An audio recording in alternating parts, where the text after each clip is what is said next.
અમરેલી લેટરકાંડનો મામલો પરેશ ધાનાણીના ઉપવાસ પૂર્ણ થતા પ્રેસ યોજાઈ હતી। પરેશ ધાનાણીને એક દીકરીએ લીંબુ પાણી પીવડાવ્યું ને આજે 48 કલાકના ધરણા પૂર્ણ કર્યા હતા। અમરેલી શહેરમાં વેપારીઓ સ્વૈચ્છિક રીતે નારી સુરક્ષાને સમર્થન આપ્યું હતું। પરેશ ધાનાણીએ જણાવ્યું હતું કાયદાના જાણકારો ઇરાદાપૂર્વક કરે તેની સામે લડાઈ હતી। 48 કલાકની આ જ્યોત અમે વધાવી હતી, તેને વધાવવા અમે આગળ વધીએ છીએ। સુરતમાં સોમવારે ધરણા કરી નારી શક્તિની લડાઈ અમે આગળ વધારીશું। સામાજિક રાજકીય લોકો જોડાય, સૌ સહકાર આપે તેવું પરેશ ધાનાણીએ કહ્યું। રાજ્યના પોલીસ વડાને આજે પાયલ ગોટી મળી આપવીતી અને રજૂઆત કરશે। તંત્ર યોગ્ય તપાસ કરી કડક કાર્યવાહી નહીં કરે ત્યાં સુધી નારી શક્તિ આંદોલન સમિતિ આંદોલન કરવા સંકલ્પ કરે છે। અફસોસ એ છે કે હાલ પરિણામ મળ્યું નથી। હું મુખ્યમંત્રીને હૃદયપૂર્વક અપીલ કરું છું તેવું પરેશ ધાનાણીએ કહ્યું હતું। જવાબદારો સામે સરકાર પગલાં ભરે। મારી નાદુરસ્ત તબિયતના કારણે મારા માતૃશ્રી પહેલી વખત અહીંયા આવ્યા હતા અને ડોક્ટરની ટીમ પણ હતી। હાલ ધરણા પૂરા કરવાનો નિર્ણય લીધો છે। આ ન્યાયની લડતમાં જોડાવા ગુજરાતને અપીલ કરું છું તેવું પરેશ ધાનાણીએ જણાવ્યું હતું। ધરણા પૂર્ણ થયા છે અને ન્યાયની લડાઈની શરૂઆત થઈ છે। રાષ્ટ્રગીત સાથે પરેશ ધાનાણીએ ધરણા પૂર્ણ કર્યા છે। જે કેસની ગુજરાતી સાથે જૈનિક સુચિત્રા અમરેલી। નારી સ્વાભિમાન આંદોલનના આ મંચ ઉપર આપ સૌ પત્રકાર ભાઈઓનું, અમરેલીના સૌ લાગણીશીલ નગરજનોનું, જાહેર જીવનના વિવિધ સમાજના સૌ ઉપસ્થિત આગેવાનોનું હાર્દિક સ્વાગત કરું છું। સાથીઓ, અમરેલીના આંગણે એક નિર્દોષ દીકરીની અડધી રાતે ધરપકડ કરવામાં આવી, એની આબરૂનો જાહેરમાં વરઘોડો કાઢવામાં આવ્યો, એને પોલીસ સ્ટેશનમાં પાટે હુવડાવીને પગમાં પટ્ટે પટ્ટે મારવામાં આવી દયનીય અને કમનસીબ ઘટનાનું અમરેલી સાક્ષી બનીને મને, તમને અને આજે સમગ્ર ગુજરાતને અફસોસ છે। એક નિર્દોષ દીકરીને ન્યાય અપાવવા માટે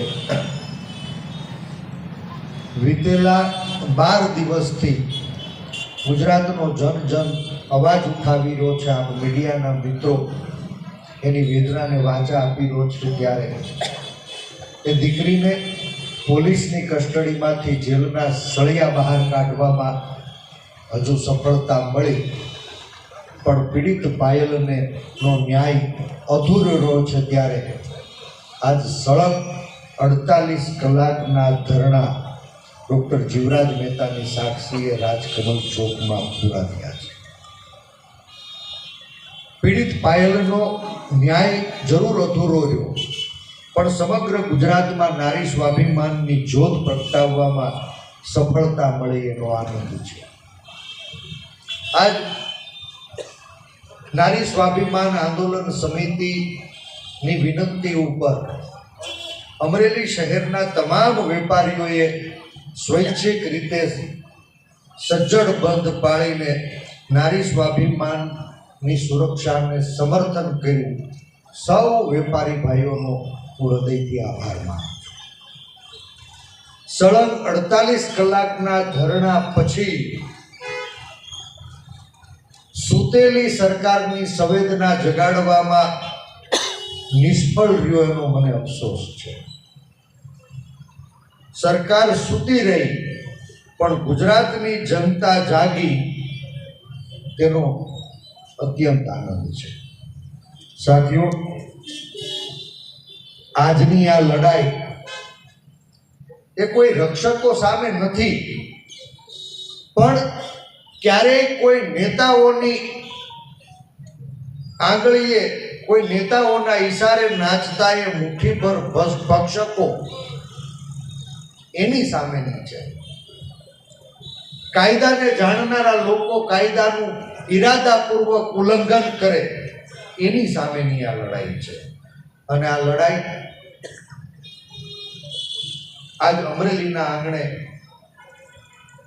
48 કલાકના ધરણાથી જે અમે જ્યોત જલાવી હતી, એ લડાઈનો હવે વ્યાપ અને આક્રમકતા વધારવા અમે આગળ વધી રહ્યા છીએ। આગામી સોમવારે સુરતમાં ધરણાથી સમગ્ર રાજ્યવ્યાપી આંદોલનની નારી સ્વાભિમાન આંદોલન સમિતિ શરૂઆત કરવાની છે. આ આંદોલનમાં રાજ્યના તમામ ધર્મ, સમાજ અને રાજકીય પાર્ટીના આગેવાનોને નારી સ્વાભિમાન આંદોલનમાં જોડાવા હું જાહેર નિમંત્રણ પાઠવું છું. સૌ સહકાર આપે એવી વિનંતી કરું છું. આજે રાજ્ય પોલીસ વડાને ફરિયાદ કરવા માટે ખુદ પીડિત બેન પાયલ પહોંચી રહી છે. સવારે 10 વાગ્યાનો સમય આપ્યો હતો. કદાચ એ પીડિત પાયલ રાજ્ય પોલીસ વડાના દરબારમાં એની આપવીતી કહી અને જવાબદારો સામે કડકમાં કડક પગલાં થાય એવી લાગણી, માગણી, રજૂઆત અને ફરિયાદ કરશે. પણ રખેને સરકાર ન જાગી, તંત્ર એની યોગ્ય તપાસ કરીને જવાબદારો સામે કડક સજા નહીં કરે તો આ ન્યાયની કાયદાકીય લડાઈને પરિણામ સુધી આગળ ધપાવવાનો નારી સ્વાભિમાન આંદોલન સમિતિ સંકલ્પ કરે છે. આ ધરણા એ ગુજરાતના લોકોની અંદર નારી સ્વાભિમાનની જ્યોત પ્રગટાવવા માટે હતા. એક પીડિત પાયલને ન્યાય અપાવવા માટે હતા. આ પીડિત પાયલના સ્વાભિમાનને ઠેસ પહોંચાડનારા તમામ જવાબદારો સામે કડકમાં કડક પગલાં ભરવા માટે હતા. અફસોસ હાલ પર્યંત એનું પરિણામ મળ્યું નથી.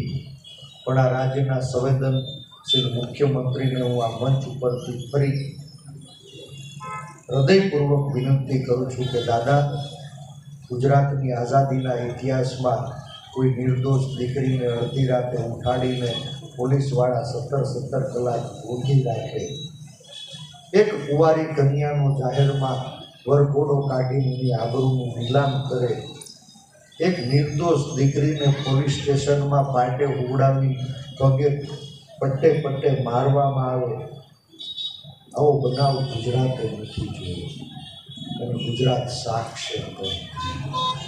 મારી વિનંતી છે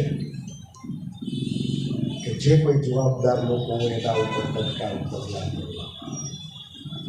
નહીં તો ફરી આ મંચ ઉપર દોહરાવું છું કે ગુજરાતની લાગણીને હું સમજો છું. દાદા, આ દીકરી તમને જાણશે. જાગજો, સંવેદનાઓને જગાડજો. ગાંધીજીના સંસ્કાર, સરદારનું સ્વાભિમાન અને બાબા સાહેબે ઘડેલા સંવિધાનનું તમે રક્ષણ કરજો. રખેને ચૂપ થઈને તો એની નુકસાની સરકારે વેઠવાની થશે એવો મને આદેશ છે. સાથીઓ, મારી નાદુરસ્ત, અગાઉથી જ નાદુરસ્ત તબિયતના કારણે ગઈકાલે ડૉક્ટરોની જાંચમાં પણ શુગર 65 સુધી પહોંચી ગયું હતું અને ખૂબ બધાએ દબાણ કરી ક્યાંય શુગર લેવલ મેન્ટેન થાય, તબિયત સચવાય એવી વિનંતી કરી. મારા માતુશ્રી પણ ખૂબ ગભરાયેલા હતા અને ઘરેથી રૂબરૂ આ મંચ ઉપર જાહેર જીવનના ઇતિહાસમાં પહેલી વખત આવ્યા.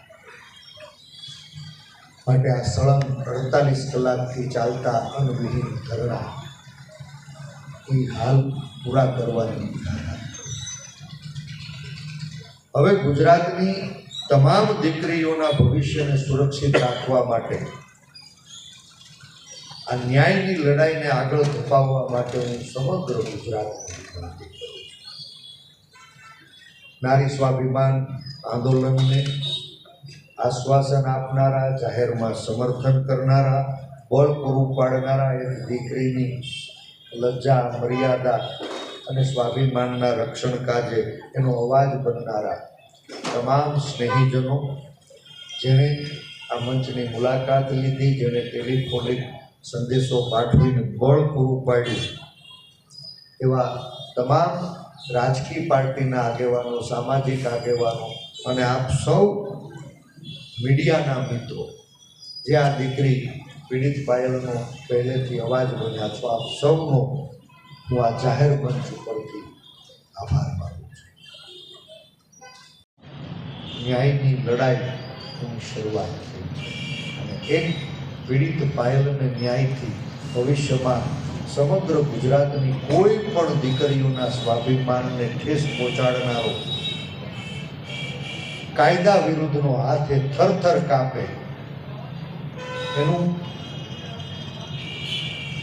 સમીકરણ, એનું એક્ઝામ્પલ અમરેલીના આંગણે સેટ થાય એના માટે આપ સૌ મિત્રો આ ન્યાયની લડાઈમાં પરિણામ સુધી સાથે રહેશો એવી અપેક્ષા. આપ સૌનો હૃદયથી આભાર. જય હિન્દ, જય ભારત, જય જય ગરવી.